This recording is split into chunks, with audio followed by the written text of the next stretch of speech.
निषेध करते। पृथक विदर्भ राज्य होना चाहिए, इसके लिए ये लड़ाई है। राष्ट्रात आम्हाला राहायचं नाही। आज 1 मे अवघा महाराष्ट्र आपल्या राज्याचा स्थापना दिन मोठ्या दिमाखात साजरा करत असताना राज्याची उपराजधानी असलेल्या नागपुरात मात्र वेगळ्या विदर्भाच्या ठिणगीने वातावरण चांगलेच तापल्याचे पाहायला मिळाले। नागपूरचे हृदय मानल्या जाणाऱ्या संविधान चौक परिसरात आज सकाळी विदर्भवाद्यांनी काळे फुगे हवेत सोडत नागपूरचे हृदय मानल्या जाणाऱ्या संविधान चौक परिसरात आज सकाळी विदर्भवाद्यांनी काळे फुगे हवेत सोडून आणि काळे कपडे परिधान करून या दिनाचा तीव्र निषेध नोंदवला।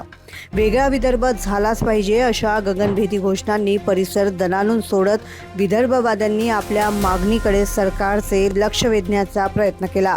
आंदोलकांचा हा अनपेक्षित आणि आक्रमक पवित्रा पाहून उपस्थित पोलीस प्रशासनाची मोठी तारांबळ उडाली।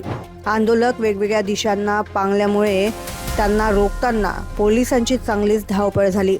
मात्र अखेर पोलिसांनी बळाचा वापर करत या सर्व विदर्भवाद्यांना ताब्यात घेतले आणि त्यांची पोलीस वाहनातून रवानगी केली। या आंदोलनादरम्यान व्यथा मांडताना विदर्भवादी नेते म्हणाले, महाराष्ट्र दिन हा इतरांसाठी उत्सवाचा असेल, पण विदर्भाच्या अन्यायाचा विचार करता आमच्यासाठी हा आजही काळा दिवसच आहे।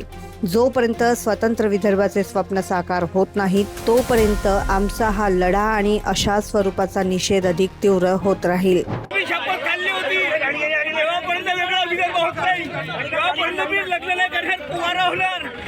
विधान भवनामध्ये विदर्भ थंडी का मातम भवन याने शपथ खाली होती, जेव्हापर्यंत विदर्भ होत नाही।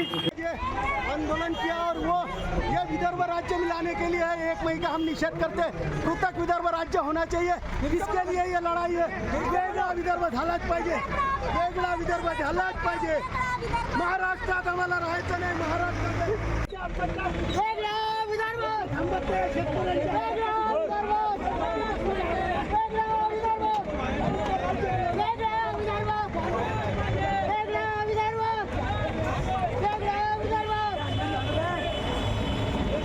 एकीकडे नागपुरात शासकीय पातळीवर महाराष्ट्र दिन उत्साहात साजरा होत असतानाच दुसरीकडे विदर्भवाद्यांनी पुकारलेला हा एल्गार बरेच काही सांगून जातो। पोलिसांनी परिस्थितीवर नियंत्रण मिळवले असले तरी उपराजधानीच्या भूमीत उमटलेला हा संतोषाचा सूर येणाऱ्या काळात राजकीय आणि प्रशासकीय यंत्रणेसमोर मोठी आव्हाने उभी करू शकतो, हे आजच्या आंदोलनाने पुन्हा एकदा अधोरेखित केले आहे।